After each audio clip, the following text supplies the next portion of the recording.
Mr. Jairam Ramesh, Dr. Nandita Krishna, distinguished guests. I have great pleasure in welcoming you to the discussion of the Hindu Center for Politics and Public Policy on green policies and the legacy of Indira Gandhi, with Jairam Ramesh discussing his new book, Indira Gandhi, A Life in Nature, with Nandita Krishna. The Hindu Center for Politics and Public Policy is a division of Kasturi & Sons, publishers of the Hindu group of newspapers. It was inaugurated by the President of India, Pranab Mukherjee, on January 31st, 2013.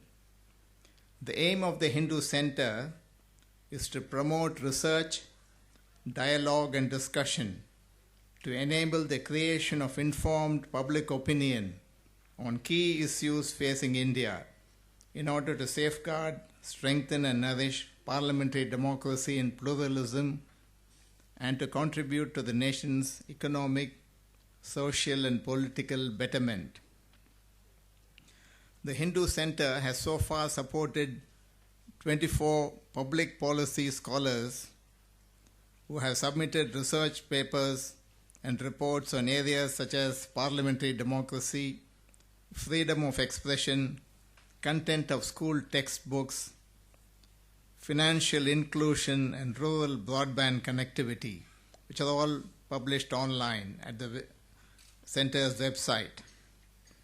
The Center has also organized 20 public events, consultations, and public discussions on key issues of national importance, including the creation of the Telangana state, violence against women, pre-election opinion polls, Right to Education Act, the Sri Lankan Tamil refugees in India, sedition and free speech in India, the politics of welfare in Tamil Nadu, the union budget, and most recently, demonetization and black money in India.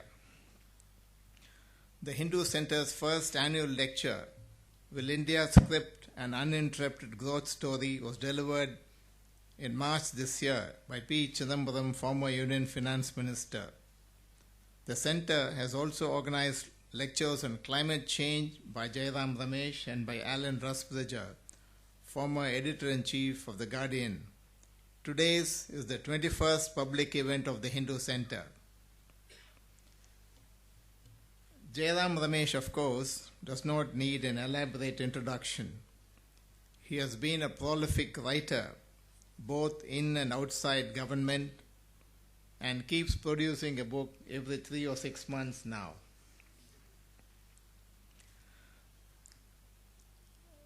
A few months ago, the Hindu Center hosted a discussion on his book on the 1921 economic reforms, in which his note on what needed to be done, written when he was on the Planning Commission, played a significant role.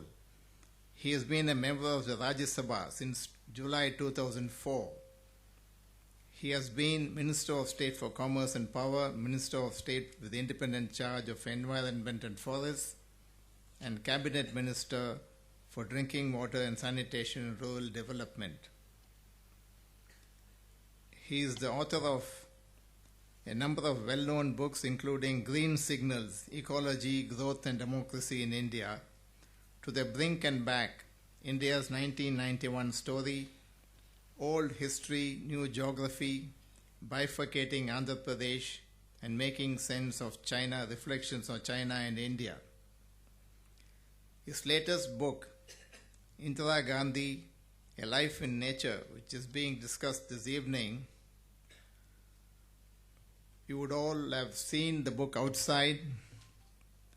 It is a voluminous, well-researched book with a great deal of material for future research as well. He has been a columnist and a TV personality, and is also the senior visiting fellow at the Hindu Center. The people of Chennai are familiar with the work and contribution of Dr. Nandita Krishna, the areas of heritage, education, environment, and culture, among others. She has a PhD in ancient Indian culture from Bombay University. She is the president of the C.P. Ramaswamy Iyer Foundation, founder of its many constituents, including CPR Education Center, and is also a professor at Madras University. She is the author of several books, including Sacred Plants of India, Sacred Animals of India, and Hinduism and Nature, that is under publication, among others, besides several research papers and popular articles. She has been documenting the ecological traditions of India for the Envis website of the Ministry of Environment, Forest and Climate Change. The subject of discussion would be the little explored side of Indira Gandhi, how her personal interest and concern for the environment shaped her public policies on environment and wildlife conservation. Indira Gandhi was quintessentially a political personality with a mixed but largely positive legacy. We are all familiar with how she outmaneuvered the old guard and gained control of the Congress party. Her popular appeal that won her 2 huge mandates, her fiercely independent foreign policy, her standing up to the United States during the Bangladesh crisis, and her welfare programs.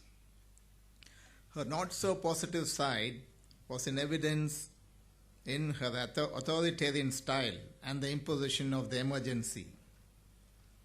Mr. Ramesh's book contains a wealth of information from official and non-official sources, including memoirs. It notes how the early influence nurtured Indira Gandhi's interest in nature and ecology, how her friendship and keenness to interact with scientists, writers, academics, and conservationists, including the birdman Salim Ali, and her openness to ideas helped her shape policies. At the UN Conference on Human Environment, held in Stockholm in 1972, she made the oft-quoted statement, "Are not poverty and need the greatest polluters?" This seemed to suggest that in the face of massive poverty, ecological concerns were of secondary importance. Yet, her policies and priorities in office had a clear focus on ecology and wildlife, and she pursued programs even if they did not advance her political interests in any way. Her dilemma was to balance her concern for ecology with the demands of development. And in the case of Silent Valley and the Terry projects, and in formulating the notion of the 500-meter coastal zone to be kept free of buildings and other activities, to take 3 instances, she chose to weigh in on the side of ecology. The several facets of Indira Gandhi continue to hold a great deal of fascination for us still, and we look forward to a very interesting conversation between Jairam Ramesh and Nandita Krishna, and the audience interaction that is to follow. Now, could I request Dr. Nandita Krishna to take over and conduct the proceedings?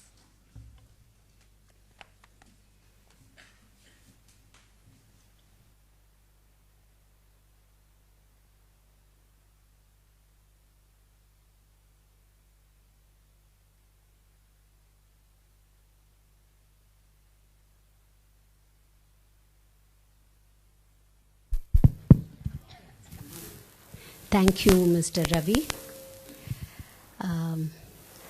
This book, I have read the whole book, and I think I'm one of the few people in Chennai, probably the only one, because it hasn't yet come into the bookstores, who has read the whole book. And it's quite fascinating. It's very fascinating because we know, as Mr. Ravi said, we know Indira Gandhi's so many other facets. So I'm going to start with a question for Mr. Jairam Ramesh. You are in the Congress, you are a politician, you've known her as a politician. So I know you've been Minister for Environment and Forests, but there you were probably doing a lot of other work. So how did you get the idea to do a book on Indira Gandhi, her life in nature? Well, there have been many books on Indira Gandhi, many biographies. And all these biographies have been political biographies, focused, as Mr. Ravi said, on Mrs. Gandhi, Indira Gandhi, the politician. And they have tended to fall in one of two camps. The first camp is the Durga camp. She is this great political leader, powerful.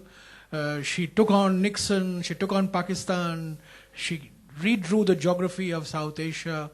And in Mr. Atal Bihari Vajpayee's famous description, she emerged as Durga. So that's the one school. There is the second school, which is she is the architect of the emergency. She forgot that she was Nehru's daughter, but she always remembered that she was Sanjay's mother, and therefore encouraged Maruti, which led, subsequently to the imposition of the emergency, the abrogation of civil rights, and so on and so forth. So broadly, the biographies fall in these two categories. But neither of the two schools has bothered to ask the question, who was the real Indira Gandhi? What was she as a person? How did she grow up? What were the influences on her? Why did she become what she became? And it was clear to me that when I became Minister for Environment in 2009, that almost the entire legacy that we have today on environmental matters, we owe to Indira Gandhi. So I sort of was vaguely familiar. But now that we are celebrating in fact, 2017 is an unusual year. We are celebrating the centenary of the two Russian revolutions. We are celebrating the centenary of the Champaran Satyagraha. We are celebrating a century of the Balfour Declaration. We are celebrating the birth centenary of John F. Kennedy, and we're also celebrating the birth centenary of Indira Gandhi. So centenaries are occasions for reflecting and recalling the lives of people who have shaped contemporary history. And my sole objective, Nandita, was to discover Indira Gandhi through her own eyes. A biographer always tends to impose his or her own perceptions on the subject. But I wanted to avoid that, and I wanted to ask myself the question, who did Indira Gandhi think she was? How did she believe? One of her most famous lines, she quoted in an interview in 1971. She quotes a line from Peter Sellers. There was a very famous film called The Party, where Peter Sellers, he's an Indian, he goes to England, he does not know how to use toilet paper, and he keeps rolling the toilet paper in the bathroom, and the landlady comes and says, "Who do you think you are?" And Peter Sellers responds, "In India, madam, we don't think who we are, we know who we are." So, so who was this Indira Gandhi? And I think that's what I have tried to explore in this book. And the conclusion, the controversial conclusion that I have come to is that Indira Gandhi was a reluctant politician. She was born in politics, she grew up in politics, she matured in politics, she became a politician par excellence, but she was uncomfortable being a politician. At heart, she was a naturalist. She was somebody who cared deeply for nature, and at every point of time when she had an opportunity, she always thought of going into that life. But politics is a very strange profession. It's a chakravyuha. You get into it and you don't know how to get out of it. So I think Indira Gandhi was the Abhimanyu, so to speak, and she didn't know how to get out of politics, but she used nature. She used her private calling, her private passion for nature, and made it a public concern. And Mr. Ravi referred to the Stockholm speech, her most famous speech on the 14th of June 1972, where incidentally she quotes from the Atharva Veda, and she announces to the world what India is going to do in the field of environmental conservation. And till today, you talk to anybody in the world, her Stockholm speech is still remembered. In fact, your book makes a very interesting suggestion. We all think of Indira Gandhi as Jawaharlal Nehru's daughter. He was a politician above all, and yes, there was a love of history in his discovery of India, but he was a politician through and through, maybe because that's what he was doing from a very young age. But in your book, you have shown how the influences in her life were her mother and her mother's family. And maybe that is what made her so different.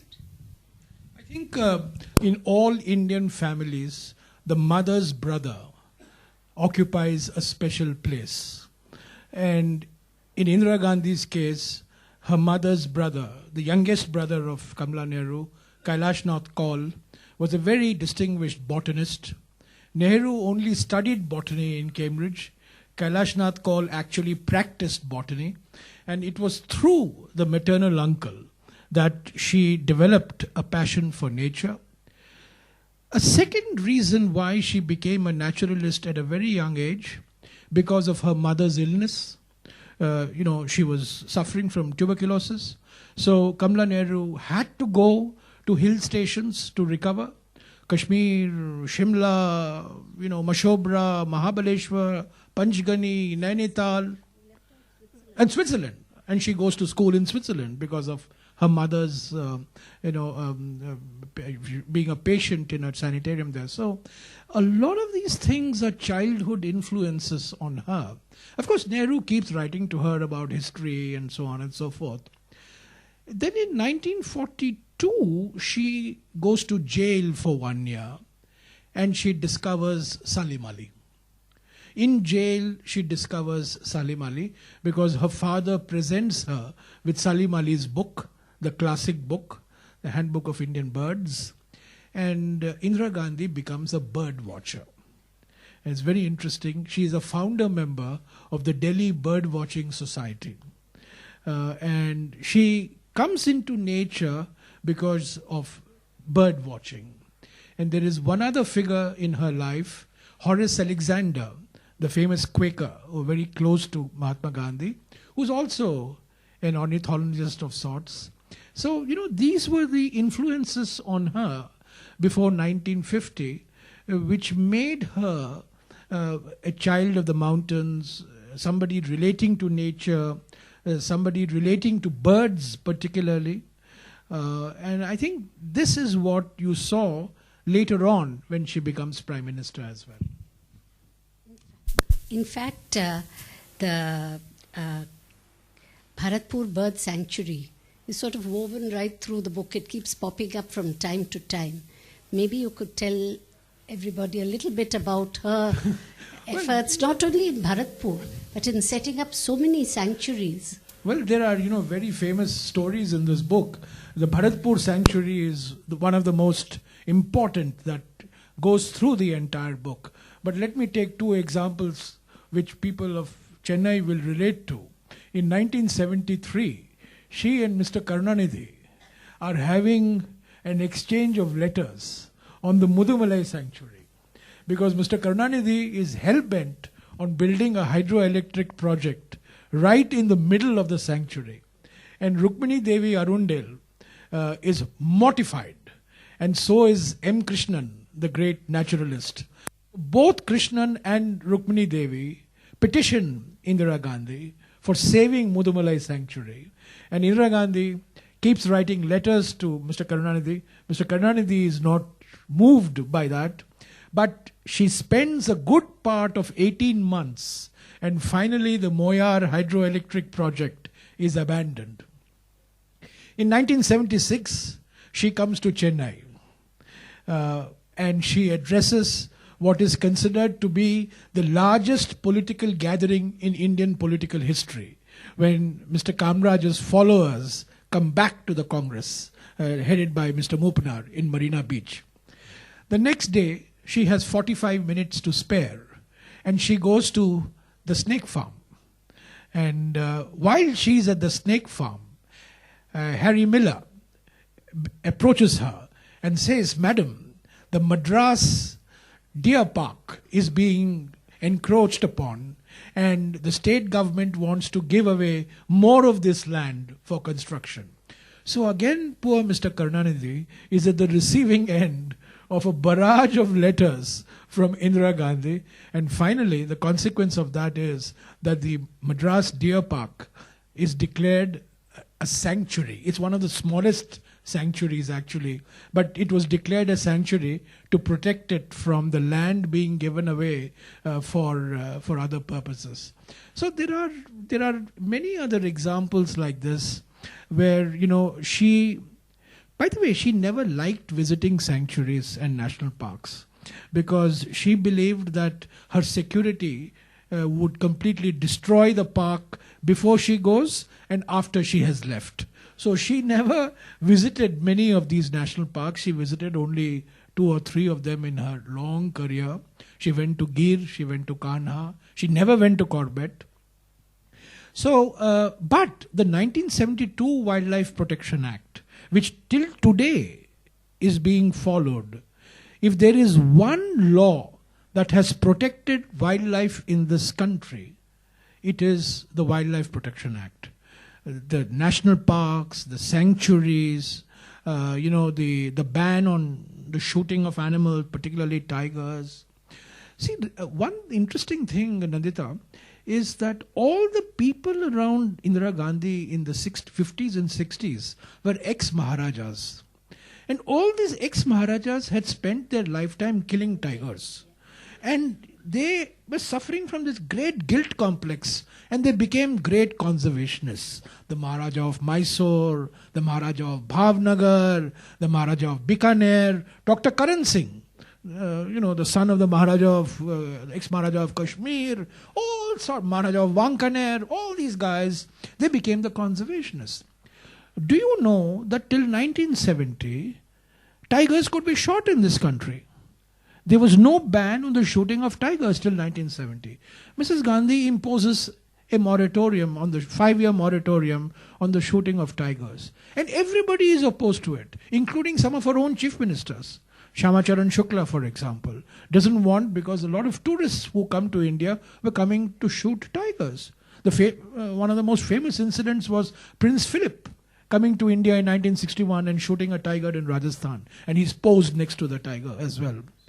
So in 1972, the Wildlife Protection Act comes, and that creates this large network of sanctuaries and national parks, which we see today, across the country.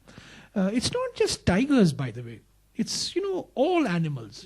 Lions, tigers, crocodiles, the gharials. She was very much concerned about the gharials. One of her favorite species was the black buck. And she created black buck sanctuaries. Pygmy hog, which is one of the smallest species, she was very concerned about the extinction of pygmy hogs.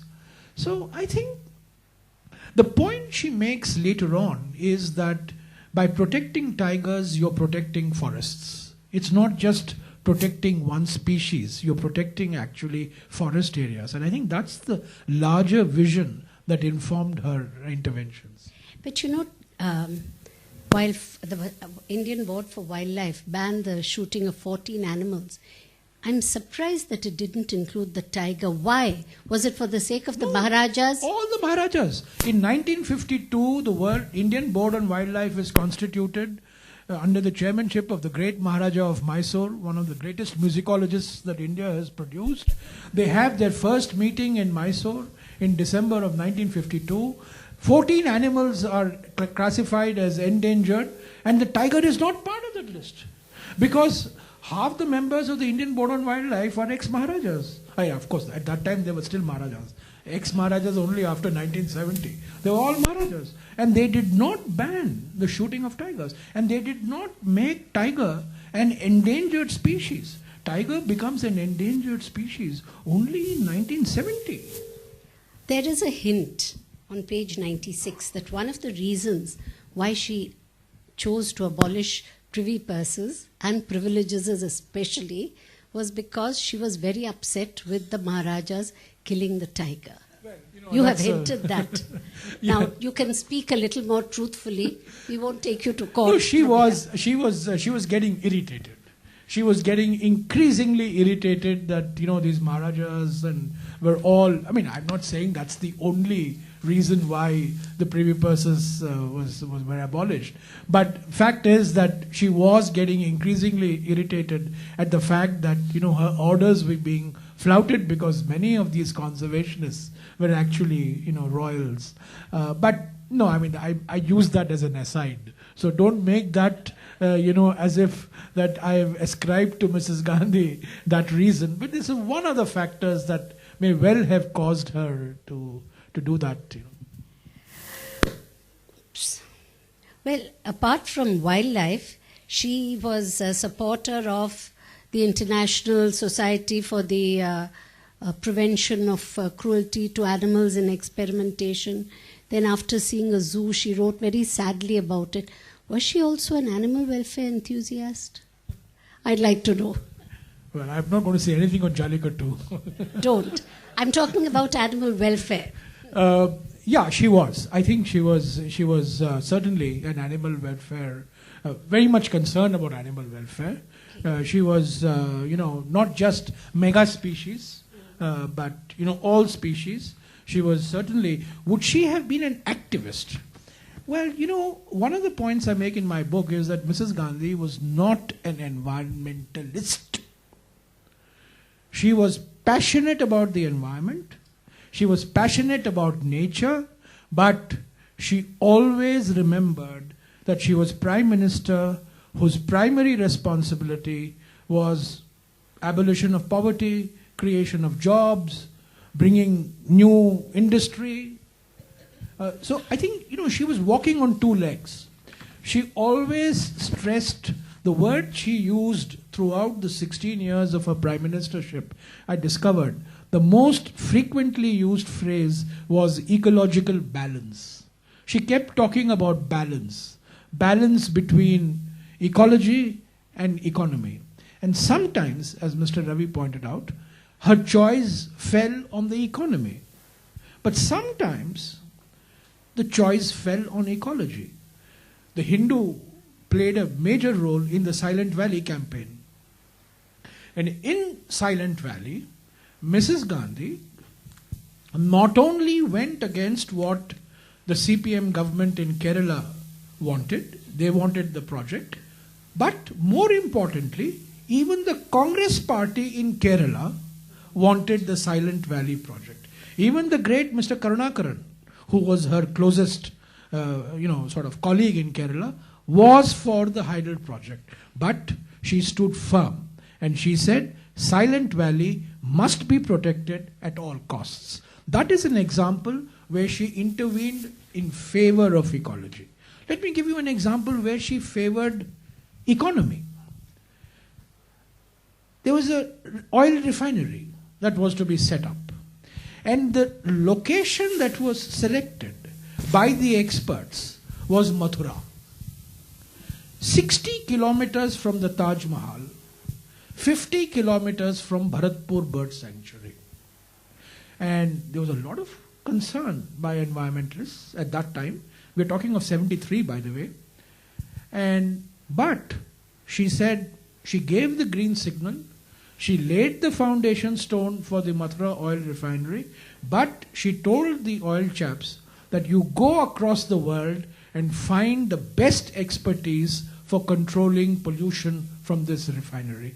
So Indian Oil made huge investments, and the commissioning of that refinery was delayed by 5 years because of the need to protect the Taj Mahal and the need to protect the Bharatpur refinery. So that is an example where she actually let her ecological instincts at the back and allowed, the location to be dictated by economic considerations. But there are other projects too, like for example, Narmada River project started in her lifetime. and it is an ecological disaster. No, Then we there's have a the small correction. No, no. Small correction. The Narmada project got clearance on the 13th of April 1987, long after she had Yeah, died. but the project started in her She lifetime. kept And on. See, Mrs. Gandhi's tactic for delaying a project was to commission studies.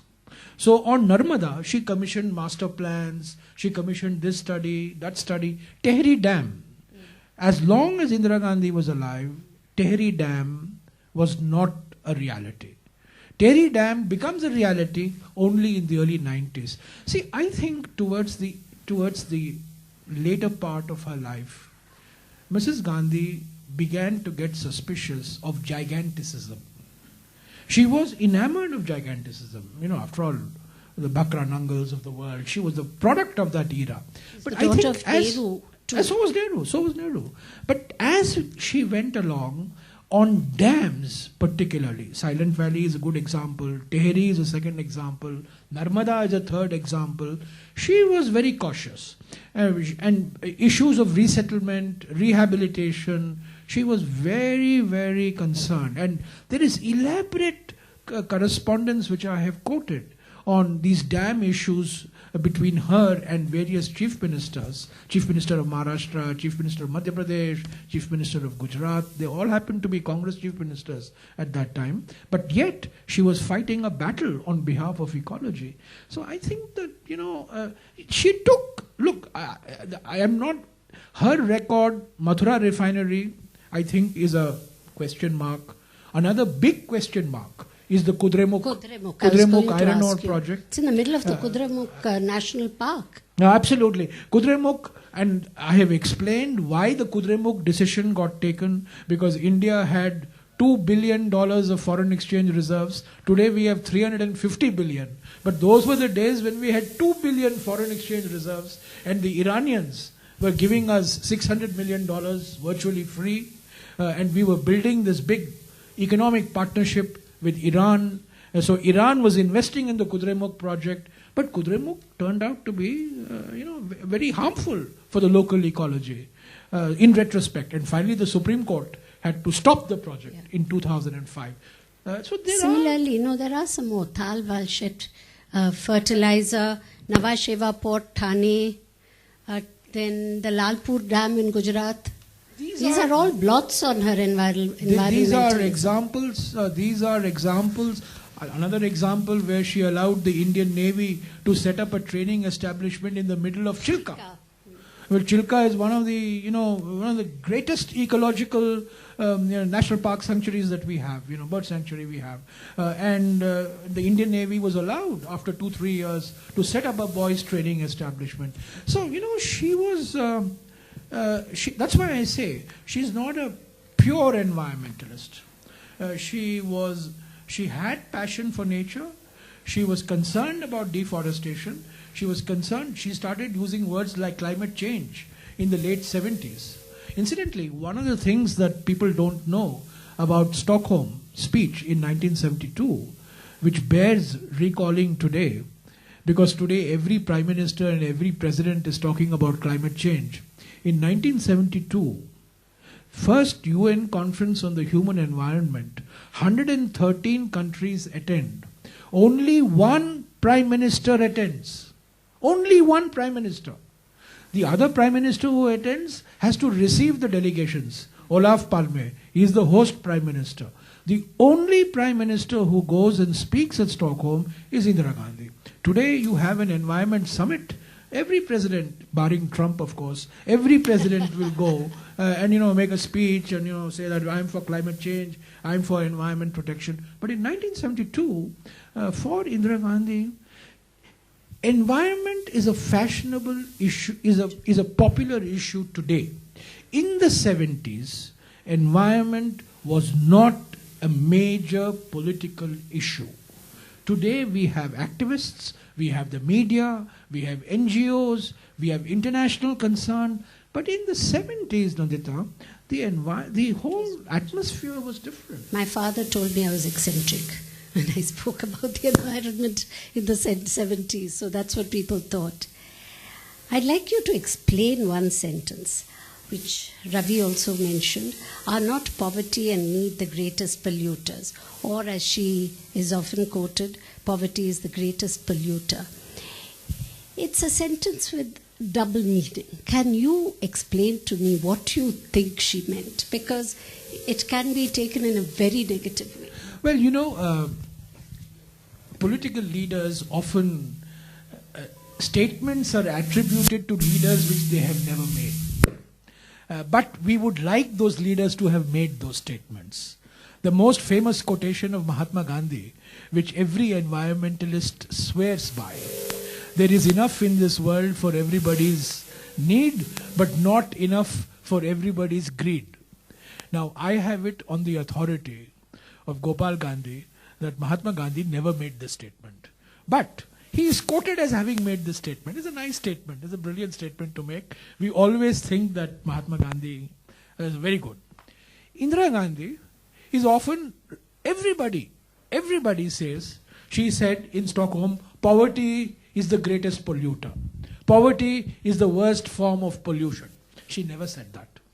But she did say poverty and need. Are not poverty and need the worst polluters? Now, the context of this, the question that you're asking, the context of this was, she's going to Stockholm as Prime Minister of a poor country, and she's telling the world that, remember, in the 70s, environment was still a Western preoccupation. And environment was seen through the lens of two things. One, chemical contamination, pollution, and so on and so forth. Second was population explosion. These were the two perspectives that governed environmental discussion. What Mrs. Gandhi does in Stockholm is introduce a third dimension, which is poverty. And she says, look, for countries like India, we must protect the environment, but we must not forget that poverty remains our biggest challenge. And it's a form of pollution because what it does is it degrades the land, it leads to deforestation, it can lead to other adverse consequences, and therefore, as Prime Minister of India, I must balance my poverty challenge with my environment challenge. I think that's what she was trying to convey. But it also gives, I've always had a problem with that sentence, poverty and need the greatest polluters, because it's as if to say that the poor people are polluting the land, because of their poverty, it's talking about, you immediately get into mind slums and things like that, which they can't help. Yeah, I mean, that sentence, if you look at in the context of the paragraph, she's talking about urbanization, she's talking about the pressure, demographic pressure on land, she's talking of the pressures on forest resources. So there is a certain context to that statement, but I don't disagree with you that the statement is liable to be interpreted as saying that it's the poor who cause the pollution. Whereas actually we know that much of the pollution comes from lifestyles. It comes from pollution that is caused by massive industrialization, by diesel guzzling SUVs and so on and so forth. We know that.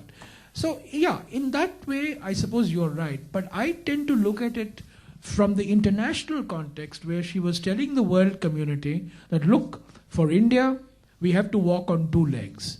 We have to look at poverty and we have to look at environment. These are not mutually exclusive. One more form of pollution. We are talking about pollution. At the Non-Aligned Summit in 1983, a year before she died, she says, nuclear and chemical weaponry is suicidal and genocidal. True security is, and I'm cutting down a lot of the other things, true security is the saving of life, our lives, of humans, of all species. Yet, in 1974, she detonated the first, peaceful nuclear explosion or something. There's a dichotomy here. By the way, Indira Gandhi never used the word peaceful nuclear explosion. She always called it peaceful nuclear experiment. And throughout the book, you will notice, she writes a long letter to Olaf Palme justifying what happened on the 18th of May 1974. And that decision was taken 2 years earlier. And I think yes, it was, whether she had decided to go for nuclear weapons or not, I'm not in a position to judge because I don't have any primary material to back that. But yes, it was a nuclear experiment which was to lead, it would have inevitable consequences of India, at some stage becoming a nuclear weapon power. But towards the later part, in the 80s particularly, she becomes a great champion of disarmament. She becomes, and the interesting thing about Indira Gandhi, she links the peace movement with the environmental movement. She says that the peace movement without the ecological movement is incomplete, and the ecological movement without the peace movement is incomplete. So she talks about both these things. I don't think there is a dichotomy, Nandita. I think she was addressing the USA and the USSR, the two big superpowers, which had accumulated a huge stockpile of nuclear weapons, enough to obliterate the world twice over. And I think she became a very ardent advocate of disarmament, but she also could not forget that we were living in a nuclear neighborhood. The Chinese had detonated the nuclear weapon in 1964. In 1967, they had done the hydrogen bomb experiment. And of course, Pakistan was to follow a couple of years later. So I don't see necessarily a dichotomy in Indira Gandhi being responsible for 18th of May, Pokhran 1, and later emerging as a big champion of disarmament. I think those are two sides of the same coin.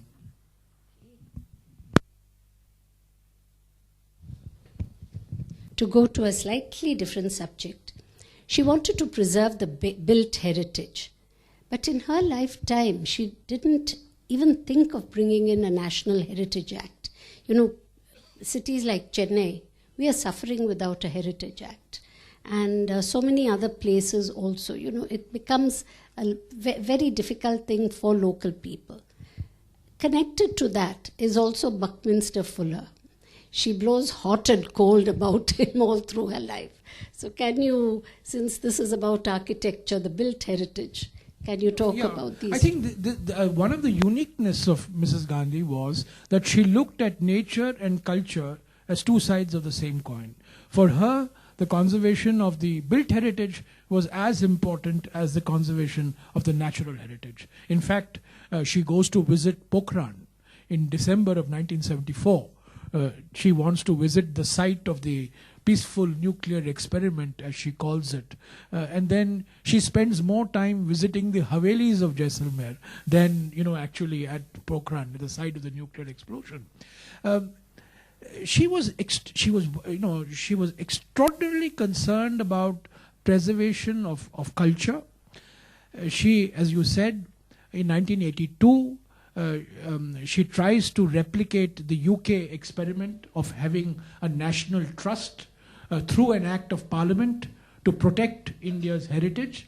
Unfortunately, that doesn't materialize. And she's killed in October 1984, and then INTAC gets formed. But INTAC doesn't get formed through an act of parliament. It's a private society. It's not a national trust of the type that the UK has, and what she had actually envisaged. Yes, but there's a very interesting episode in this book about a mosque in Bidar. It's a 16-pillar mosque in Bidar, a historic mosque, 500 years old. And Devraj Urs writes to her and saying that, this mosque, there is a pressure for opening this mosque for prayers from the local community. And she writes a very angry letter back to Devraj Urs, saying that India's natural heritage belongs to every Indian. It should not be monopolized by one section or the other. So let this remain as a tribute to the people who built, the fort and the mosque, and not be used by a small section. This is Elephanta Island, the way she intervened to protect Elephanta. That's another good example. Jaisalmer is another example. Protecting forts in forest areas. The Bharatpur fort is an example where she focuses on culture. So why not? But yes, not enough was done. I think she did a lot for nature, but for protection of cultural heritage, maybe she could have been far more aggressive. Because she was Prime Minister for nearly 20 years, 16 18. years, yeah. So she had a lot of time. She did, but unfortunately, fortunately or unfortunately, both nature and culture, prime ministers have no control over. It's only chief ministers. And if you look at the battle that she fought with Mr. Karunanidhi on Mudumalai and the Madras Deer Park, or the battles that she fought with Arjun Singh on the Bastar forest, or the battle that she fought with V.P. Nayak, the Chief Minister of Maharashtra. V.P. Nayak wanted Back Bay reclamation. Those of you who know Bombay, V.P. Nayak wanted Back Bay reclamation. Indira Gandhi wanted New Bombay. But finally, if V.P. Nayak had his way, Back Bay reclamation became a reality. New Bombay got, receded into the background. So, she is often portrayed as an authoritarian. Mr. Ravi also used that phrase. She is portrayed as an authoritarian personality. In matters of culture and nature, she was anything but authoritarian. She was writing letters, she was scheduling, persuading. That time no phones were working, so she had to write letters. She would meet people, she would talk to people. She did not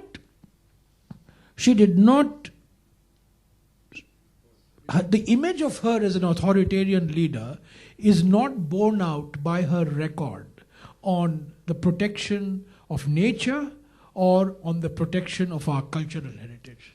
But she was, she did control a lot of Congress chief ministers. So why did she put up with the two Shuklas, father and son? In fact, Nandita, those of you who will read this book will discover that Congress chief ministers were defying her. V.P. Nayak defied her on New Bombay and Back Bay reclamation. Shama Charan Shukla defied her on the shooting of She could have got rid of him.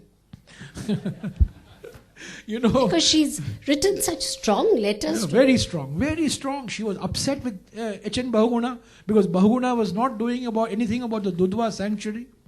I'll give you another unusual example. She wanted the central government to take over the management of Bharatpur and Sariska. But the two chief ministers she had personally installed as chief ministers of Rajasthan, Barkatullah Khan and Hardev Joshi, resisted her.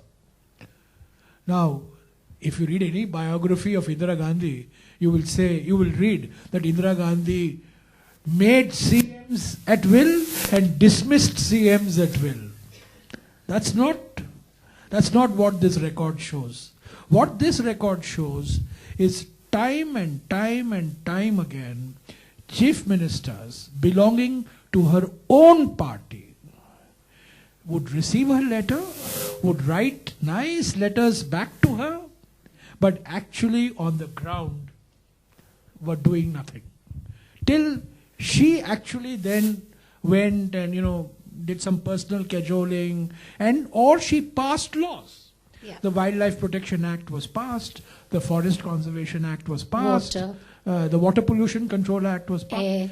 Do you know that in the 1970s, no state in India wanted the central government to pass the Water Pollution Control Act?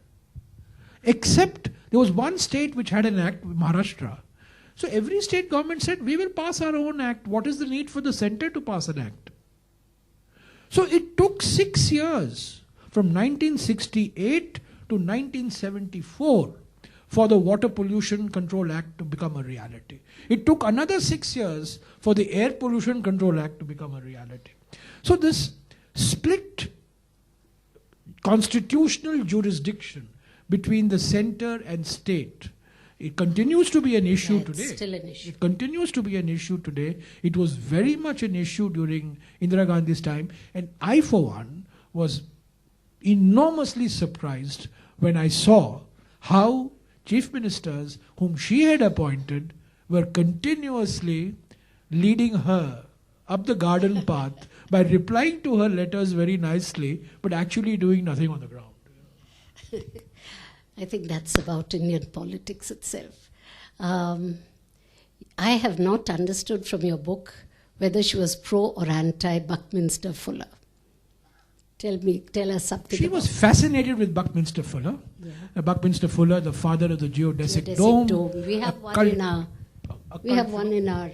Here in Chennai? Yes, in our campus. Oh. You walk past it. So, I mean, once upon a time, Buckminster Fuller was this great guru, the futurist guru. He came to India. He was fascinated by Indira Gandhi. Indira Gandhi wanted him to design the Delhi airport, the Bombay airport, the Srinagar airport. But I think Buckminster Fuller proved too much for the Indian bureaucracy finally. And finally the Indian bureaucracy ran circles around him. And till the very end, she ended up quoting Buckminster Fuller.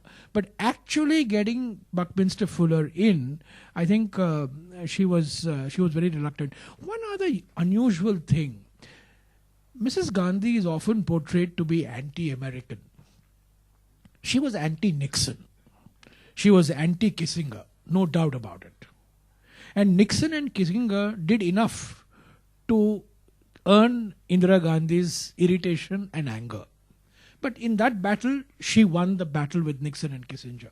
However, in the 70s, when our relationship with the US was rock bottom, the only people she would intervene on behalf of were American scholars studying Indian wildlife and Indian nature. There was an American called Stephen Green, and there was an Englishman called John Oates, and another American scholar called Karen Minkowski. They were working in the Kalakadu forest on the lion-tailed macaw.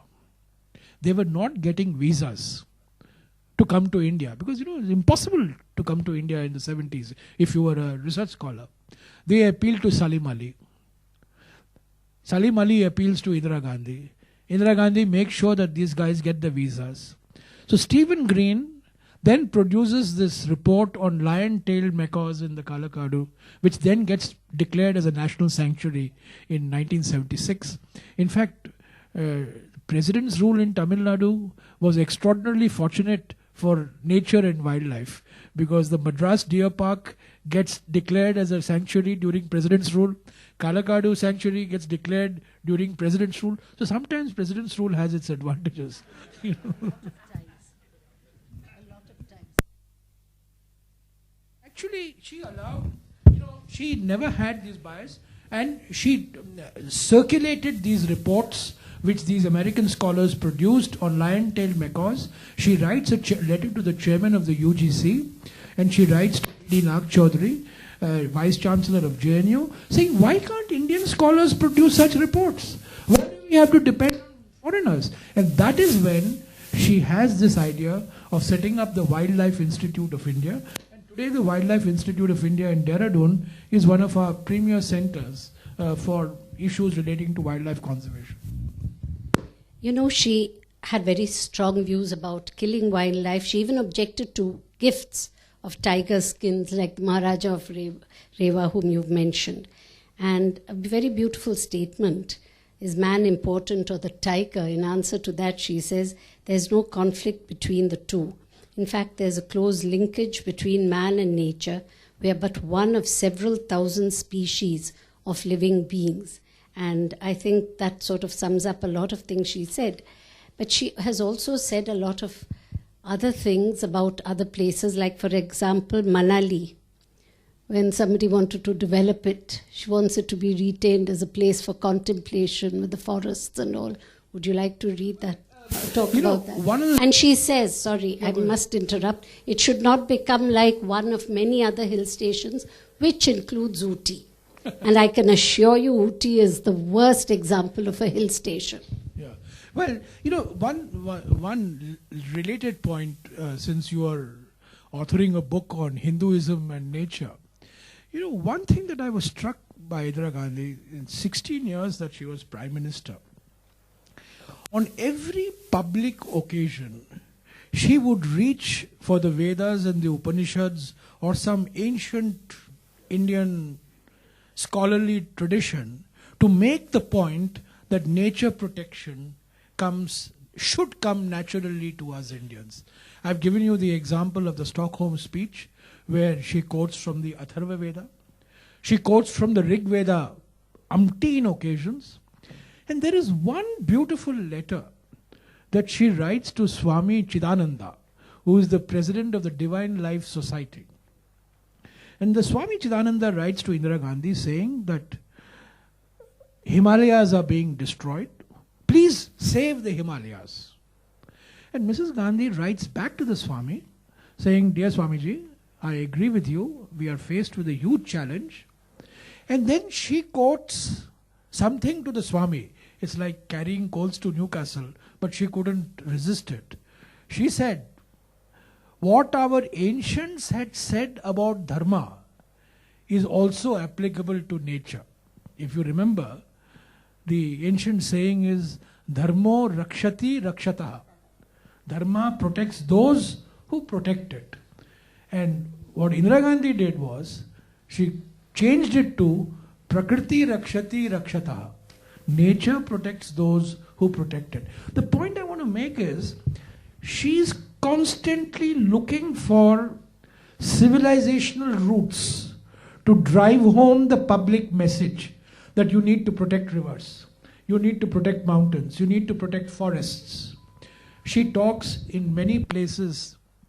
In one place, she says, how many cultures have a book, a holy book, named after a forest? The Brihad Aranyaka Upanishad. Not just Aranyaka, but Brihad Aranyaka Upanishad, the great forest Upanishad.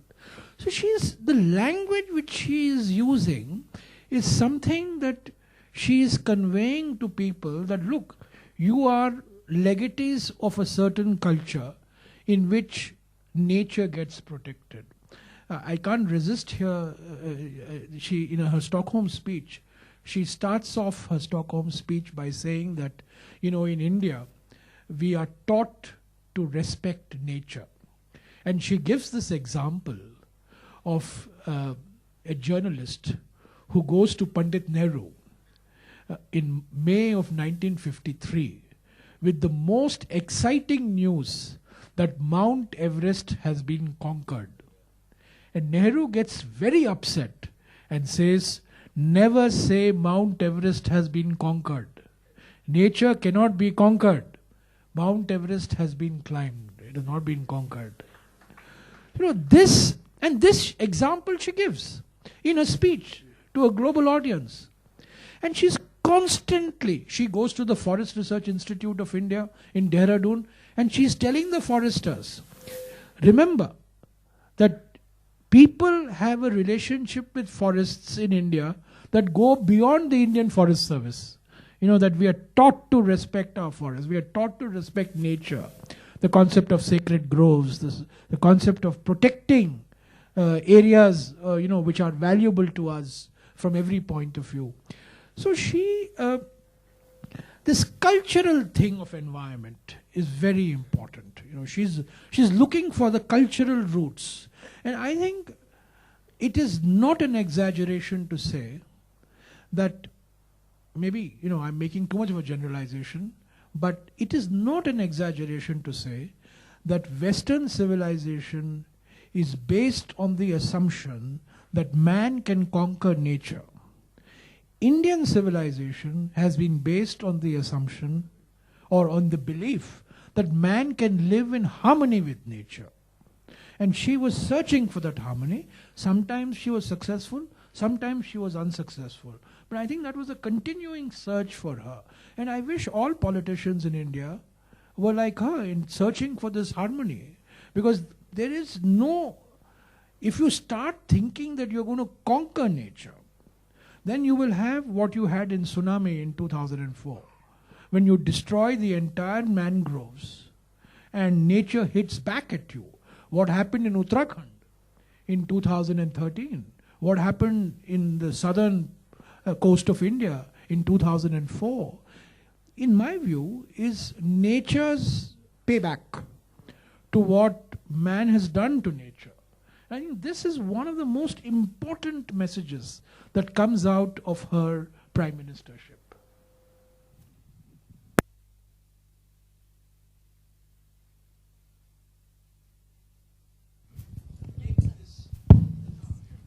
Sorry.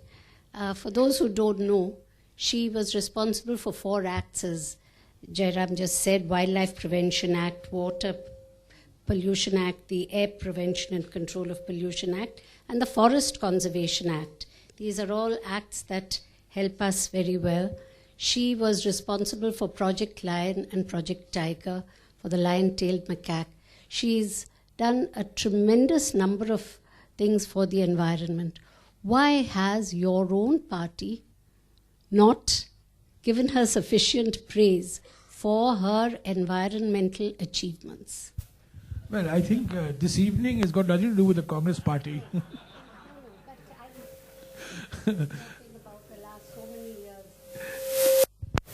I think, frankly, Indira Gandhi was the first and last Prime Minister. Indira Gandhi was the first and last Prime Minister. Indira Gandhi was the first and last Prime Minister who came to environment and nature not just from her head but also from her heart. I think the pressure on political leaders to show visible symbols of growth is very great. That it requires an unusual personality to say that, no, I'm not going to have this Heidel project because it's going to destroy the rainforest in the Western Ghats. It requires somebody who's thinking of a different wavelength, who's thinking of the future generation to say, no, I'm not going to allow roads and rails through these corridors because this is going to destroy forests and that is going to have deleterious consequences for people.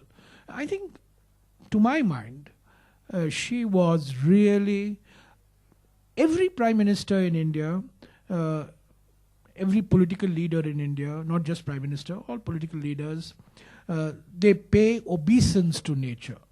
They talk of Indian nature, they talk of the fact that, we have gods and goddesses after animals, forests, rivers, mountains.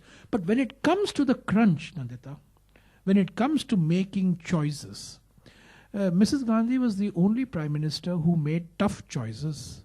All other Prime Ministers have tried to, all other leaders, not just Prime Ministers, all other leaders have tried to keep the rhetoric of environment and nature, but the reality is visible symbols of progress. Visible. We must have visible, So laws get flouted, regulations get flouted routinely, and there has been a tradition on this, and unfortunately, but one thing that Indira Gandhi did, she made environment politically respectable. She brought environment into the mainstream of the political discourse. She created the Ministry of Environment. She was the first minister. She was minister for 4 years, till the day she died.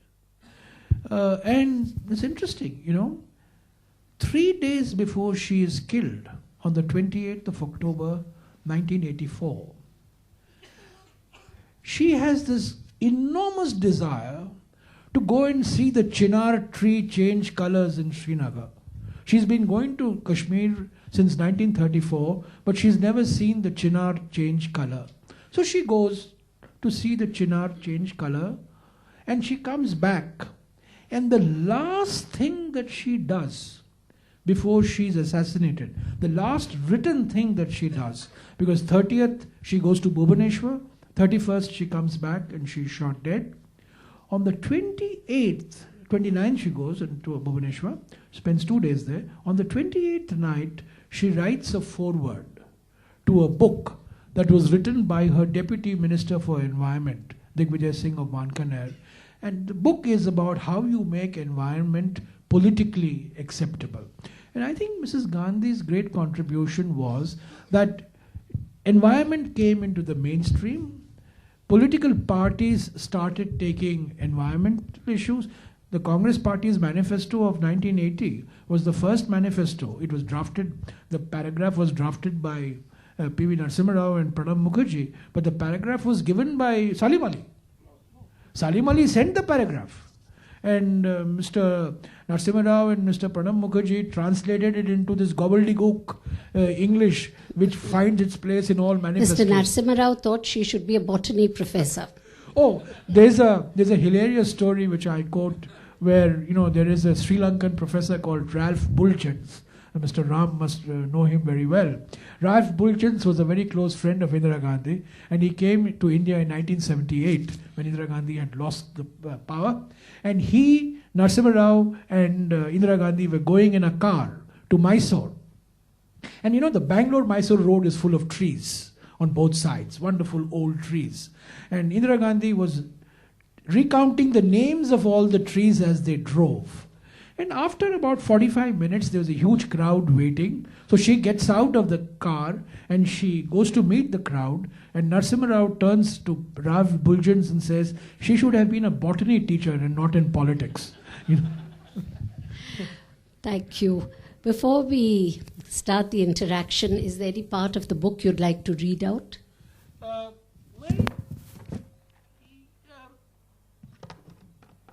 would, one part of the, one section, one very quick section. On 25th of March 1985, Prakash Narayan, the Secretary of the Union Ministry of Shipping and Transport, announced in Madras that the government of India had decided not to establish the National Institute. You will understand why I am quoting this paragraph very shortly. Had decided not to establish the National Institute of Port Management on the shore near the city's Adyar estuary and would identify an alternative location. This was a victory for the environmental activists of Madras, who had been agitating for quite some time to protect the ecologically fragile area with its mangroves, which was home to a wide variety of avian visitors. A few weeks before she was killed, Indira Gandhi had in fact bowed to the demands of the activists, but the formal announcement to shift the institute to another site had not been made. Nandita Krishna, a key player in that episode, recalled to me what had happened. And this is what Nandita Krishna wrote. Out of sheer desperation, I wrote to Mrs. Indira Gandhi and followed it with a telegram. The response was startling. Within 2 days, the local director of the Port Management Institute came home to apologize and said that they had decided to shift the location away from the Adyar estuary and asked me whether I had any objection to Uthandi on the East Coast Road. I told him I was nobody to approve or object, but I was concerned with the ecology of the Adyar estuary and wanted it to remain sacrosanct. The Port Management Institute was shifted out of Adyar immediately and went to Uthandi. Later, it became the Indian Maritime University through an act of parliament. Otherwise, I'll choose something for you to read. I think this last.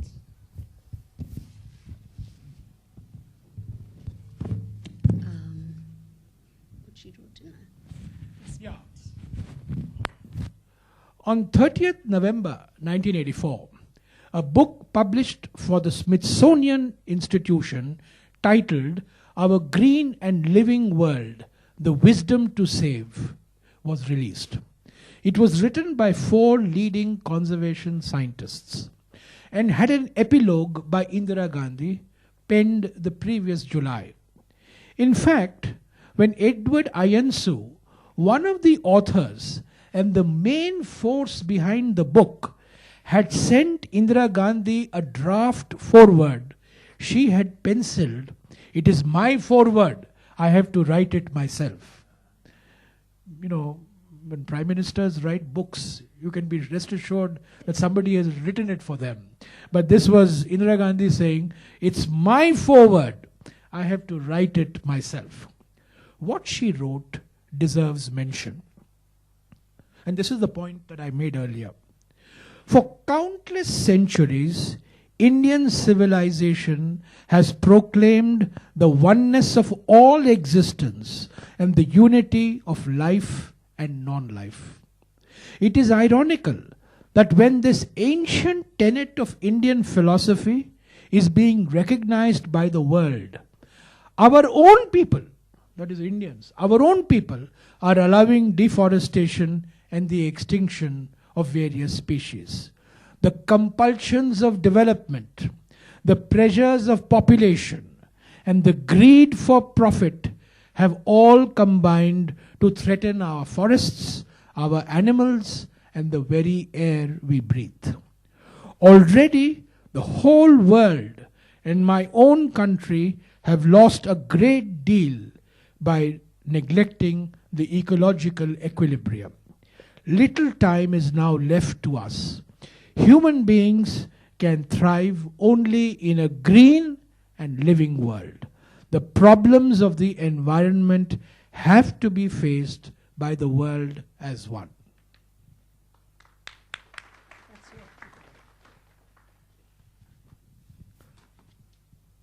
Okay.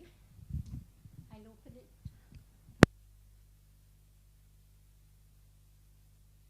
Please identify yourself. Just ask a question, and Mr. Jairam Ramesh will give you the answer if it is related to Indira Gandhi and her ecology. Please don't go into anything else. Okay, this gentleman, can you identify yourself, please? No, the gentleman behind you.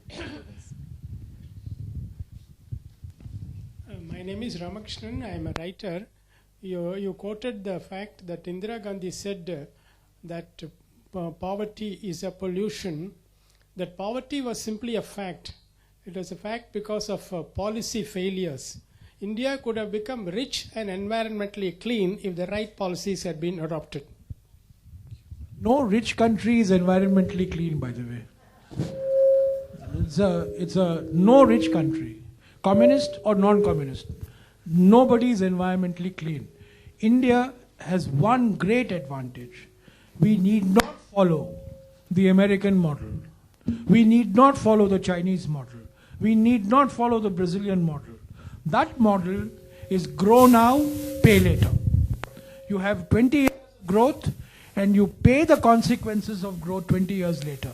India can actually be an exception to this, provided we think that environment is an integral part of growth and not as an cost of growth. This is Vidya Venkat from The Hindu. Sir, I have a couple of questions. To what extent do you think Indira Gandhi's successors could do justice to her environmental legacy? Because Bhopal happened in 84 and we all know what was done, to the perpetrators. Then after that, I also wanted to know if you are in publishing this book, you're trying to send across a message to the present government, which doesn't have a very good reputation when it comes to environmental matters. Also, do you think her challenges in governance was because she was a woman? Because that aspect has not been addressed. Well, Vidya, no message to the present government. Okay? This is a book on Indira Gandhi, a historical figure, a political figure, a charismatic figure, a controversial figure, a contradictory figure. And I've tried to unravel a personal side of Indira Gandhi, which very few people know about, very few people appreciate. No message. If you want a message, a prerogative. But I am not sending any message. Your third question. Mrs. Gandhi was not an environmentalist in the strict sense of the term. She was not a feminist in the strict sense of the term. She never thought of herself. In fact, she resented being called a feminist. And what was said about Margaret Thatcher was also said about Indira Gandhi. In fact, it was said of Indira Gandhi before it was said of Margaret Thatcher, that she was the only man in her. This was about Indira Gandhi in the early 70s. So she never, this gender dimension she didn't. But, in one case, she talked about, Golda Meir, before it was said of Golda Meir. On one issue, she talks of the gender dimension, and that's the Chipko movement. She gives a long interview to Anil Agarwal, which I have quoted, where she talks about women coming out and protecting the forests. And I think Indira Gandhi was beginning to realize that forest management has very strong gender component. Initially, she doesn't recognize, but towards the later part of her tenure, she begins to talk about women walking long distances for collecting firewood. Women walking long distances for collecting fodder. In fact, in the early 70s, in the mid-70s, she's not talking about women and forests. But in the 80s, whenever she talks forests, she's talking women. She's talking gender. So I think she's beginning towards the 80s to get increasingly aware of the central role of gender issues in forest management, which most foresters, in fact, actually ignore. What was your first question? I answered 2 of your 3 questions. Bhopal. Well, Bhopal happened on the night of 2nd December 1984, a month and 2 days after she was assassinated. The consequence of Bhopal was the Environment Protection Act of 1986, which is the mother act which governs environmental approvals in this country, coastal zone regulations and all that. That's the mother act. It's a very powerful act. And the background to that act was, there were 2 backgrounds to that act. One was Bhopal and the other one was T.N. Seshan, equal impact. Mr. Seshan was the Secretary Environment. Bhopal happened, Mr. Seshan becomes Secretary Environment in September 1985, and they come up with this Environment Protection Act. But remember that the 4 basic acts, Wildlife Protection Act, the Control of Water Pollution Control Act, the Control of Air Pollution Control Act, and the Forest Conservation Act, came during Indira Gandhi's time. And I want to say one final comment on this. Normally, it's the bureaucracy that moves files, and prime ministers give their dhobi mark. In these 4 cases, it's the prime minister who directed the bureaucracy to do what they did. It was not the bureaucracy telling Indira Gandhi, bring a Forest Conservation Act. It was Indira Gandhi telling the Joint Secretary, this is how I want the Forest Conservation Act. This is how I want the Wildlife Protection Act. That's the difference. I think she put a lot of her personal reputation, personal interest at stake. So her legacy has continued. Ministry of Environment has not been dismantled.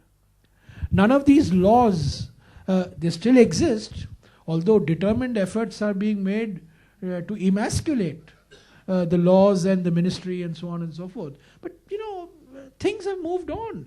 Today there is greater public consciousness and I will just make one comment on the current government, and I won't say anything more. The determined efforts being made now to completely emasculate the National Green Tribunal, which was set up in 2010, that is reflective of a certain mindset. And that mindset says environment is a regulatory burden, and that we must minimize the regulatory burden. But Indira Gandhi's mindset was, environment is not a regulatory burden. Environment is something that you must internalize as part of your growth process, because you're protecting your natural resources. Before I ask I'd just like to add to what he said, the Wildlife Conservation and Management Act, she personally changed it to Wildlife Protection Act. Mr. Ram. Now that you're a free man, you can I'd like to ask you this question.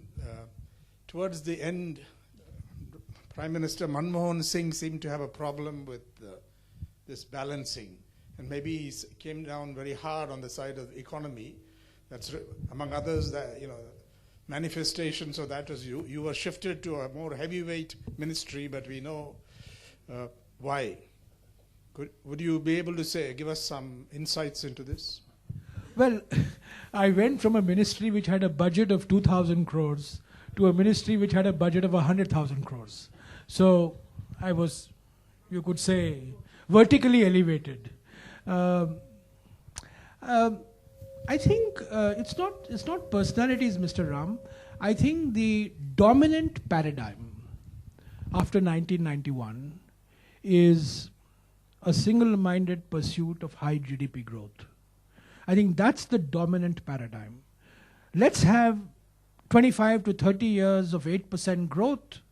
We'll become a middle-income country. And then we'll worry about the consequences of pollution, deforestation, and so on and so forth. That was the dominant paradigm that governed the economic reforms in 91. And I think it's not one individual. It's that whole mindset. And by the way, I also subscribed to that mindset in 1991. It's only when I became Environment Minister in 2009 that I became slightly more nuanced and said, okay, we need the growth, but there may be occasions in which we have to make choices. And these choices may end up saying no to some of these projects. Mining, for example, mining projects in forest areas, or hydel projects in ecologically sensitive areas. So I think it's the dominant political parties, when they're out of power, discover the virtues of environmental protection. Political parties, when they come to power, discover the virtues of economic growth. And so you find that, I'll give you an example, because you picked on the Congress party, so let me give the Congress party's example. The Congress party in Kerala, when it was in power, Athirapalli is the modern Silent Valley project that is being planned in Kerala. I put a stop to the Athirapalli project, but my own colleagues in Kerala said, no, one Silent Valley was enough. We want to implement the Athirapalli project. Now that the UDF is not in power, the UDF has passed a resolution that we are against the Athirapalli project. But the LDF is now pushing the Athirapalli project. So this is the dynamics of power, because chief ministers are judged by the number of factories they set up, the number of buildings they build, the number of investments they get, and not by the amount of protection, investments they make in environmental protection. So, it would be unfair to single out one individual, but I think the dominant paradigm has been since 1991, let's go whole hog with economic growth, and then sort of, worry about the consequences. What I call the grow now, pay later model.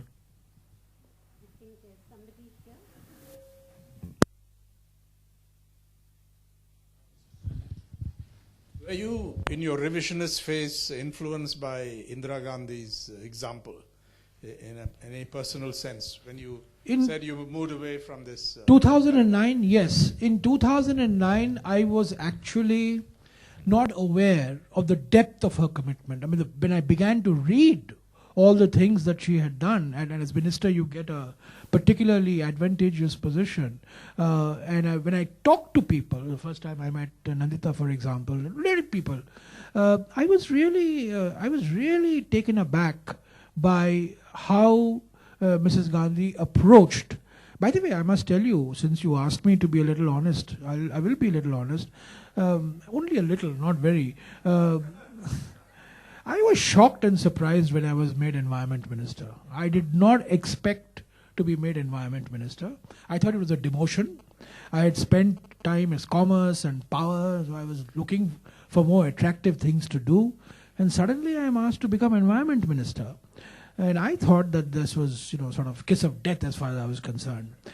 But as I spent a little time into it, a few days in fact, a few weeks, I discovered that this is central. This is the central challenge of our times. Forest management, pollution, climate change, these are central issues which govern the trajectory of our growth. And certainly, Indira Gandhi, my admiration for Indira Gandhi has gone up manifold after writing this book. Like all Indians, I was in awe of her, and like all Indians, I was critical of her as well. In awe of her because of 1971, bank nationalization, etc., etc. But also, there is a record of the 1975 emergency also. So we can't run away from historical facts. But after writing this book, and everything in this book is primary archival material. No oral recollection, no memory. It's all written material, and all mostly written by her. I'm amazed that a prime minister, buffeted by political crisis and economic crisis in the 70s and early 80s, could actually find the time to do all these things. When Bangladesh was happening, she was involved in the Wildlife Protection Act. When Punjab and Assam were big political issues, she was spending time on Silent Valley. So I was actually amazed that a prime minister could devote that much amount of time, which reflected in many ways, therefore, her personal commitment. A personal commitment became a public calling. And this was the only personal commitment she made a public calling. She was also a practitioner of yoga every day, but she never advertised the fact that she did yoga every day. Vidya, have I answered your question? My name is Ganesh. I am a assistant professor in media. I would like to ask a question like, did she talk about modernization per se and link it up with the development and environment and all that? We know that we wanted modernization like the West, like Nehru set up the IITs and IIMs. But did you come across anywhere like she has said something about modernization, westernization, and problems you might encounter on that account in Indian continent or something like that? Absolutely. She kept talking about the fact that India will she kept talking of the fact that we need more industrialization. And I'll give you, those of you who are Bombay very well, in fact, that is one decision on which I disagree with her as somebody who grew up in Bombay. Chembur, there is a suburb of Bombay called Chembur, and it's popularly known as gas chamber because it has refineries, it has power stations, it has fertilizer plants. And in the 70s, Indira Gandhi allowed a fertilizer factory expansion in Chembur, even though it was known that it is going to create a lot of environmental stress on economic grounds. There was getting World Bank money, it was an existing plant, expansion was easy, a greenfield plant would take 5 years, this would take 2 years. So they were pressing economic arguments, and she chose economic arguments over environmental arguments. So yes, she did talk about the fact that we need to create, India will need to modernize. We will need more irrigation. We will need more infrastructure. We will need faster growth. But I think she was sensitive enough to know that at times she would have to take a call. And she took a call.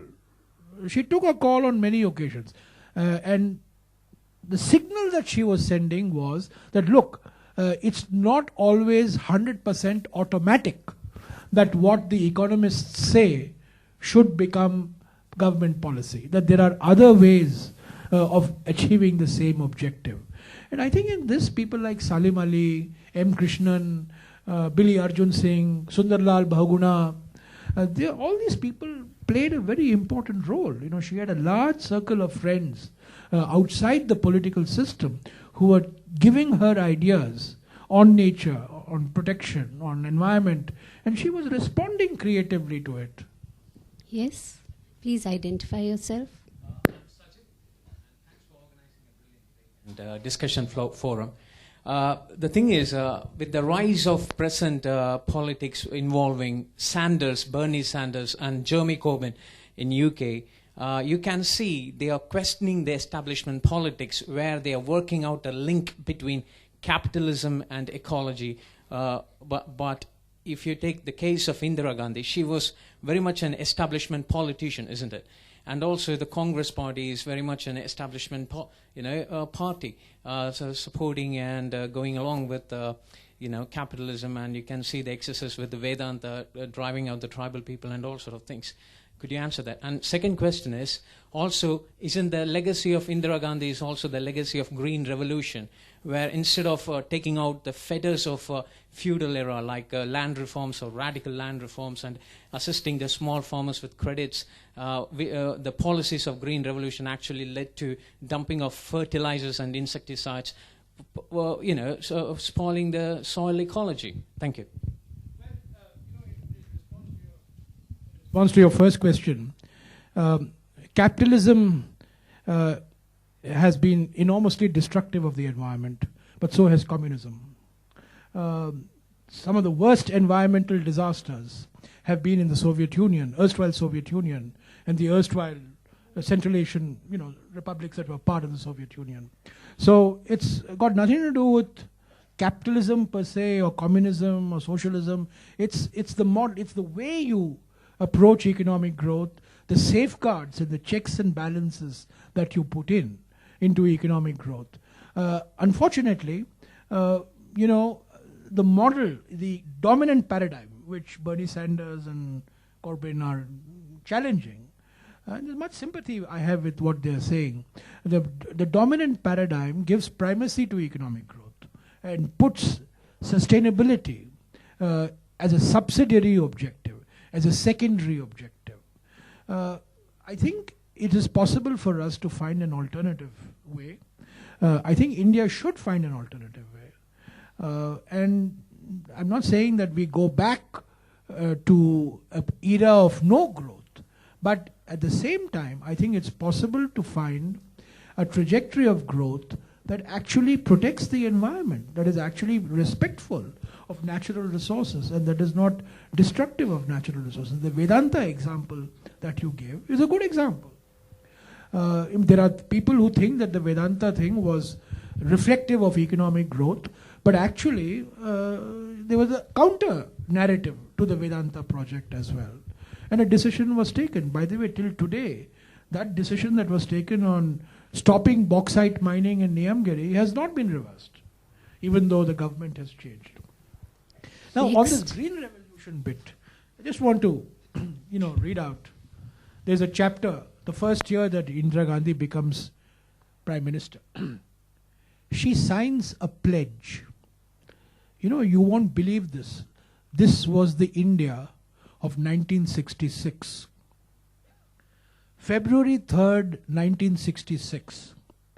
Indira Gandhi signs a pledge. Central Save Rise for Kerala Committee. And what does the pledge say? It says, I pledge to surrender my rice ration for the people of Kerala and authorize the Central Save Rise for Kerala Committee to send my pledge to the rationing authorities. My ration of rice may be utilized to meet the rice shortage in Kerala. I also pledge not to eat rice or serve rice till the food situation in Kerala is normal. Signed, Indira Gandhi. Address, Prime Minister's House, 1 Safdarjung Road, ration card number 23/5/ND/526685. That time there was no Aadhaar number. This was the ration card number. This is a pledge that the Prime Minister of India signs. you are obviously born after 1966. You will not understand what terrible India famine. went through in 66, 67 and 68. I was a young boy. I have listened to the Prime Minister making a request to Indians to miss a meal one day a week. And we all missed it one day a week. You know, we really did it. This was the India of 1966. Monsoon failed in 66. Monsoon fails in 65. Monsoon fails in 66. Indira Gandhi goes to America. And Lyndon Johnson runs circles around her. And she comes back to India determined that India will never be in a position where she is dependent on some other country for rice and wheat. And that is how the Green Revolution starts. Now, I agree that Green Revolution had ecological consequences. Overuse of fertilizer, overuse of water, those are second generation effects. But the fact of the matter is, without the Green Revolution, India would not have led a life of dignity. We would not have been dignified Indians. It is the Green Revolution that gave India the strength to do many of the things that it did in the 70s and 80s. But I am the first, and Dr. Swaminathan, who is one of the Trimurti of the Green Revolution, so to speak, Dr. Swaminathan is the first to say that the Green Revolution was meant to address production shortages in rice and wheat. Now the time has come for us to address the ecological impacts in terms of fertilizer, in terms of water, in terms of soil health. But that does not mean that the decision to go for the Green Revolution was wrong. Don't make that mistake. Hi, my name is Priya Ravichandran. So you mentioned a few times about her letters to Karunanidhi and various other chief ministers where she was fighting for national forest. So did she have any allies within any of the states who supported her and her Zero. environmental? Zero. Do you think There is zero alliance she had. She was charting new territory. There was no political alliances. Her own, as I said, her own political party, and not many other political leaders who were talking about environmental issues. See, environment becomes a big issue only after the mid-80s. You know, Chipko movement in the late 70s, the Narmada movement in the mid-80s, and subsequently environment becomes a big issue. In the 70s, to my mind, she was really the only political personality. They were naturalists. The only political personality who was talking about environmental issues. So she had no allies. Do you think, or did you see in any of her writings an encouragement for states to take greater ownership and pride in their own natural resources? And do you think states now, given the focus on climate change and protection of natural resources, do you think states can now take a role in perhaps play in the international arena where they speak for... Yeah, they can. I think there is greater public awareness today, no doubt. There is greater public awareness. The media is more aware. There are social movements in India. There are NGOs in India. And there are certainly political leaders talking about, environmental issues. But the issue is not what you say. The issue is what you do. That's the difference, We can pay lip service.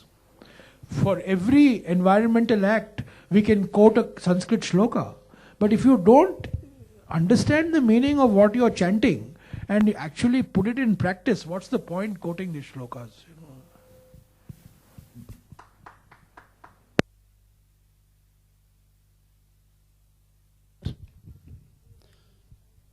My name is Tamil Selvan from Sivakasi. This is regarding from your speech, Mathura Refinery. Mathura Refinery. Can you hear? We can hear. Right, sir. During 1983, based on Madam Indira Gandhi's direction, Department of Environment, then Secretary, wrote a letter to UP Chief Secretary saying Taj Mahal must be protected. Even after 30 years, you can see the white sparkling Taj Mahal became a black. Now you are giving mud coating. You are the environment minister. I wrote a couple of letters to you. Under Environment Protection Act 1986, when a state government fails, Section 5AB says, center can act. Now the Environment Secretary since Rajagopal time or since 1996 onwards, all the papers are in the file. The commissioner, TTZ, that is Agra commissioner, admitted, yes ma'am, admitted there is an illegal expansion happening in and around Taj trapezium zone. As a lawmaker, do you have any responsibility to take charge on this government? Even I can go to say to our respected editor Ram sir, the environment minister himself is supporting illegal expansion. What you are going to do?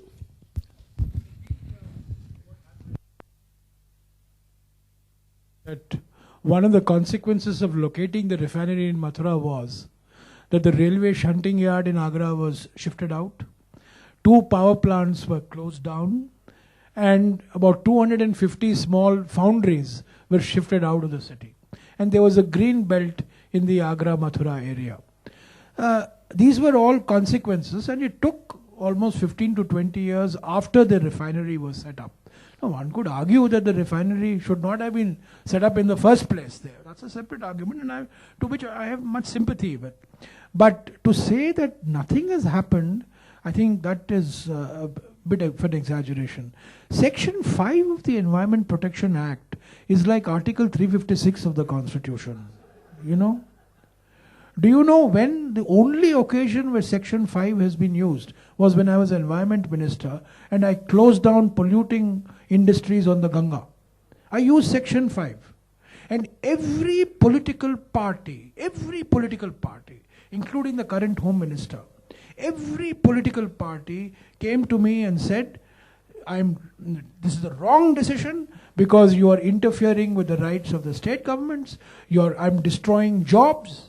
Because distilleries were closed, paper mills were closed, tanneries were closed, because none of them everybody was flouting the Environment Protection Act. So we used what you said, Section 5. But that has remained the first and last occasion where Section 5 has been used. Should Section 5 be used if a state government continuously flouts? I agree. I agree. Will it be used? No. Because this is politics. See, ultimately we live in a political system. Will the central government take on a state government? The central government can take on a state government on communal clashes, on caste violence, on social issues. But will a central government take on a state government on pollution? No. We are not that advanced as yet. Yeah. Hello, sir. My name is Harish. Sir. And regarding this one about the wildlife, sir, about the invasive species, that is now also recently it's very much popular, the Jolie flora and all the other type of invasive species, which is affecting our land and other resources also. Despite having a great act and all those things, what is the emphasis on that period on invasive species, sir? Because even only now in Tamil Nadu it has started to become an issue, and people around like 11,000 hectares have been removed. But all over India, is it possible now? Because that is the major thing to be looked upon. So about the invasive species.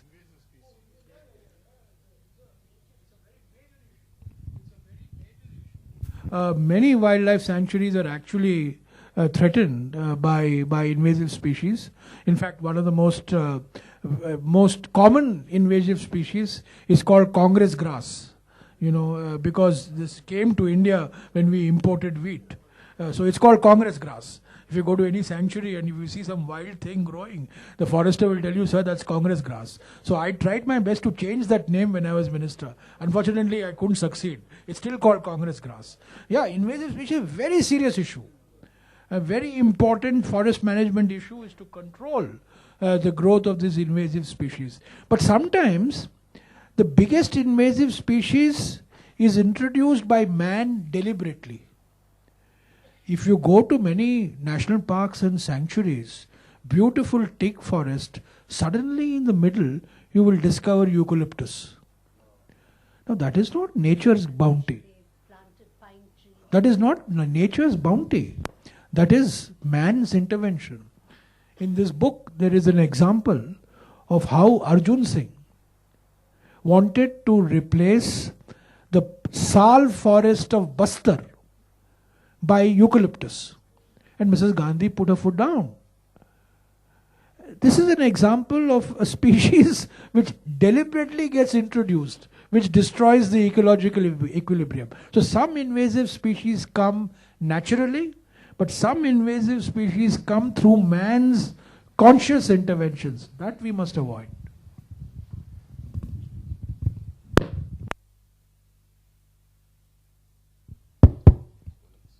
I'm Samashivam from Chennai. Earlier I was residing in Trichy. Interestingly, the kingmaker called Kamaraj, Mr. Kamaraj, he was responsible for making Indira Gandhi Prime Minister. He brought in BHEL to Trichy. Interestingly, BHEL adopted some afforestation practices and now it is a green area. Interestingly, after I migrated to Chennai, I find that the Adayar river is saturated with sewage water. And did Indira Gandhi compel companies to adopt afforestation practices? And the second question is, Indira Gandhi's father built many dams in India, which submerged a lot of forests and temples. Interestingly, his daughter Indira Gandhi was a nature lover. So, what do you think about this? It's a strange contradiction. And Abdul Kalam suggested the interlinking of rivers. So, Indira Gandhi, did she take any steps to interlink the rivers? No. Today, you find that Assam is flooded and Chennai is reeling under a drought-like condition. Had we interlinked the rivers, we would not be experiencing a water shortage today. And the last question would be, of course, the cows are also the part of environment. And what is your stance on the issue? No, nothing political, please. We are no, it is not a political issue. It is an environmental issue. Cows. Okay, that's an insignificant. I'll tell you an interesting episode on cows. On the 7th of November 1966, the first assault on Parliament took place. Who assaulted Parliament? Sadhus, cow protection activists. Police fired at them. There were some people who died. Home Minister Gulzari Lal Nanda resigned. Kamraj was attacked because Kamraj's house was right next to Parliament House. 6 months later, Indira Gandhi sets up a high-powered committee to go into the question of the national law on cow slaughter. What should we do on cow slaughter nationally? This committee has Charan Singh, Chief Minister of UP, as a member, D.P. Mishra, Chief Minister of Madhya Pradesh, as a member, and you won't believe it, M.S. Golwalkar, head of the RSS, as a member. Indira Gandhi makes Guru Golwalkar a member of a committee to examine the issue of a national law to ban cow slaughter. The committee meets for 12 years, from 1967 to 1979. It submits no report. Morarji Desai is Prime Minister. He disbands the committee. That committee, there is no report of that committee.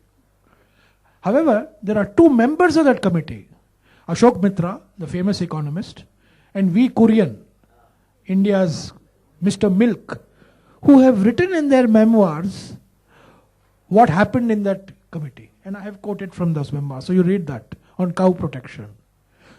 Interlinking of rivers, I should not be saying this in Chennai. but interlinking of rivers is a recipe for ecological disaster. Small interlinking within basins is happening. But the Ken-Betwa link, which is going to be the first interlinking, is going to completely destroy the Panna Tiger Reserve. And it's not just a tiger reserve, it's a rich forest ecosystem.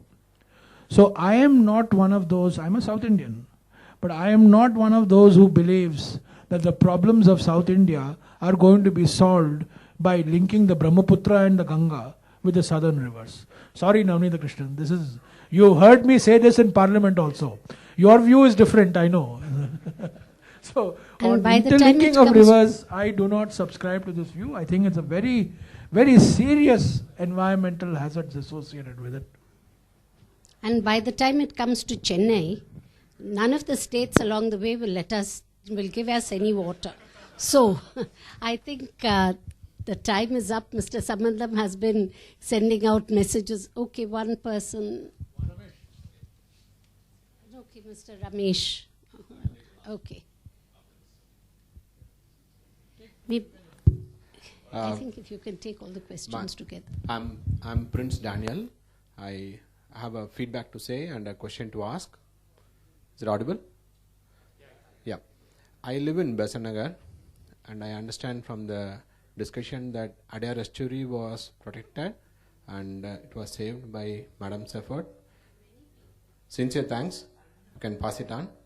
And sir, in addition to Wildlife Protection Act, there was a special attention for black buck protection you mentioned in the discussion. And today, an actor was freed out after shooting black buck. And do you think, had Indira Gandhi existed, would have been there a special intervention by Madam to have those law-abiding citizens handled? And you can add a line that verdict came out during this government's rule. And it was very disheartening to read on the day of the verdict. After the verdict was read out, the defense, the prosecution counsel asked, "My lord, the deer was dead and I don't have an answer. The accused is freed out today." And the defense counsel answered, "The deer may have died of natural causes." So how do you see it?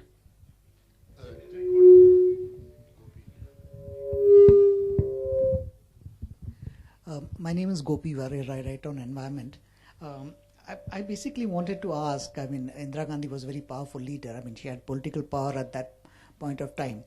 Now, and she took very strong decisions. Now, one, would we have, do you see that any other political, somebody with that much of political power could ever take that kind of passionate environment decisions today, in today's scenario? I'm Ramesh from the Business Line newspaper, and I have read your book. It's a very fascinating book, beautiful book. And when I read that, my reaction was, hell with Indira Gandhi and Jairam Ramesh, let me go and live in a forest. It's a lovely book. However, on a couple of points, you seem to say that Jayaprakash Narayan was as much responsible for the emergency as Indira Gandhi. Oh, come on, taking it too far.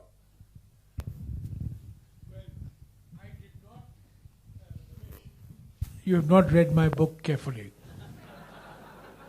I said, P.N. Dhar has written a book on the emergency. P.N. Dhar was Mrs. Gandhi's closest advisor, who was her interlocutor with Jayaprakash Narayan. And P.N. Dhar says 50% of the blame for the emergency must go to Indira Gandhi, 50% of it must go to Jayaprakash Narayan. I am not saying, I am quoting Jayaprakash Narayan. I am only quoting him. And I have quoted a letter that Sharda Prasad, the great Sharda Prasad, wrote to Natwar Singh on the 25th of July 1975, 1 month after the emergency is declared, that the great mistake that JP made was to allow the RSS to take control of the JP movement. This is Sharda Prasad writing to Natwar Singh. This is not the author writing, I'm just quoting. So look, this is not a book on the emergency. But what I think of the emergency is very clear in this book. What I think of the Maruti misadventure is very clear from the book. I mean, I don't have to. But that book is nothing to do with the emergency. So now on the black buck, what can I say? I mean, the law of the land took its course. But clearly black bucks had been shot. Clearly black buck shooting is illegal.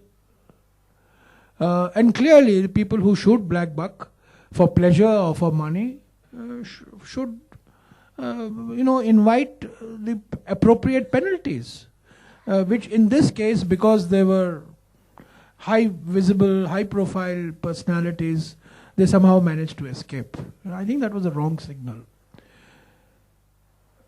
Mrs. Gandhi, as I answered to your question, yeah, she was a powerful political leader, but I think she remains, to my mind, the first and last political leader who made environment as much of her mission as food self-sufficiency, as industrialization or bank nationalization or independent foreign policy.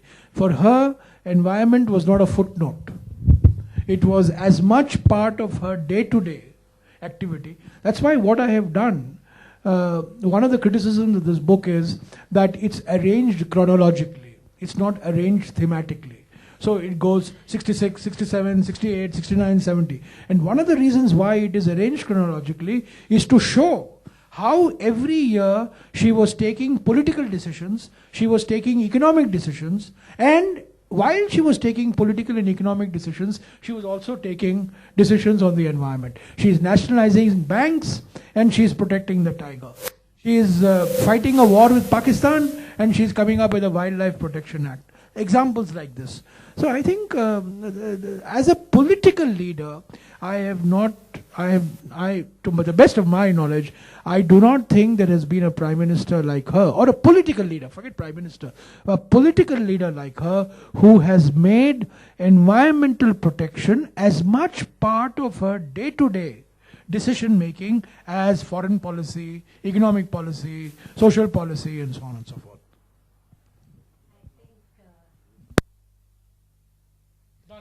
It's up to you.